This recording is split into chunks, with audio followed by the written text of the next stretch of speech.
భారతదేశానికి ఎనలేని సేవలు అందించిన మాజీ ప్రధాని పివి నరసింహారావు, మాజీ ప్రధాని చౌదరి చరణ్ సింగ్, హరిత విప్లవ రూపకర్త ఎంఎస్ స్వామినాథన్కు భారతరత్న గౌరవ పురస్కారాలు ప్రకటించడం శుభపరిణామని బీజేపీ అధికార ప్రతినిధి కరి సత్యనారాయణ పేర్కొన్నారు. కాకినాడలో ఏర్పాటు చేసిన మీడియా సమావేశంలో బీజేపీ అధికార ప్రతినిధి కరి సత్యనారాయణ రాజు మాట్లాడుతూ, ప్రధాని నరేంద్ర మోడీ దేశానికి నవభారత నిర్మాణ శాఖలో ఆర్థిక సంస్కరణలు తీసుకువచ్చిన మాజీ ప్రధాని పివి నరసింహారావు, మరో మాజీ ప్రధాని చౌదరి చరణ్ సింగ్, సామాజికవేత్త ఎంఎస్ స్వామినాథన్లకు భారతదేశంలో అత్యున్నత గౌరవ పురస్కారాలు అయిన భారతరత్న ప్రకటించడం దేశానికి ఎంతో గర్వకారణమని అన్నారు.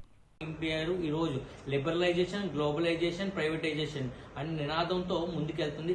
ఈ దేశంలో ఈరోజు డెవలప్ ఏదైతే ఉందో 7.6కి వచ్చిందంటే దానికి కారణం గ్రాస్ డొమెస్టిక్ ప్రోడక్ట్ కావచ్చు. అన్నిటికీ ఆయన చూపిన తర్వాత ఆయన దూరదృష్టి మా అందరికీ ఆదర్శం. రెండోది, ఈ దేశంలో అన్నదాత రైతు ఈ దేశానికి వెన్నుముప్పుగా నిలుచు.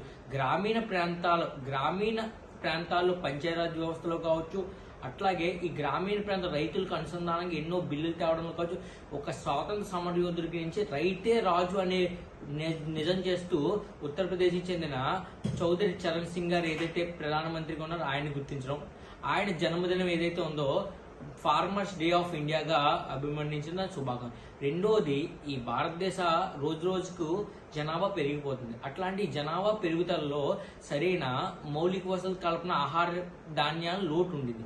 కానీ ఎక్కడో మెక్సికోలో కావచ్చు, వంగల అభివృద్ధిలో కావచ్చు, వంగడాల అభివృద్ధితో ఒక ప్రయోగాత్మక మార్పులు, ఈ దేశంలో వీట్ రెవల్యూషన్లో ఒక హరిత విప్లవాన్ని తీసుకొచ్చి దేశంలో ప్రతి వ్యక్తికి భోజనం పెట్టిన ఘనత ఎంఎస్ స్వామినాథన్ గారు. అట్లాంటి స్వామినాథన్ గారికి ఇవ్వడం, అట్లాగే నోబెల్ పీస్ బహుమతి కూడా ముందు ఆయనకు వరించింది. ఈ ముగ్గురిని నిజమైన ఇండియన్స్ గా గుర్తించడం భారతీయ జనతా పార్టీ ప్రభుత్వం, అంటే in respect of parties, in respect of anything, we are working for the progress of the country. ఈ భారతదేశ ఉనికిని, అట్లాగే ఈ భారతదేశాన్ని ప్రపంచ దేశాల అగ్రగామిగా నిలిపిన వ్యక్తులను ఎగ్జాంపుల్ పివి నరసింహారావు గారు కావచ్చు.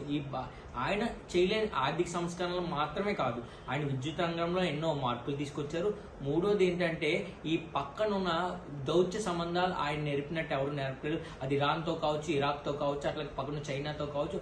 ఆయన చేసిన ఫలితాలు ఈరోజు ఫలితంగా ఇజ్రాయెల్తో కావచ్చు, భారతదేశం కూడా దాన్ని పటిష్టం చేసి నరేంద్ర మోడీ గారు కూడా పునాదుల్ని ఒక బిల్డింగ్ కట్టారని నా అభిప్రాయం. దీని అన్నిటికీ శుభాకాంక్షలు తెలుపుతూ దేశ ప్రధానమంత్రి నరేంద్ర మోడీ గారికి మరొకసారి ధన్యవాదాలు తెలపడం జరుగుతుంది.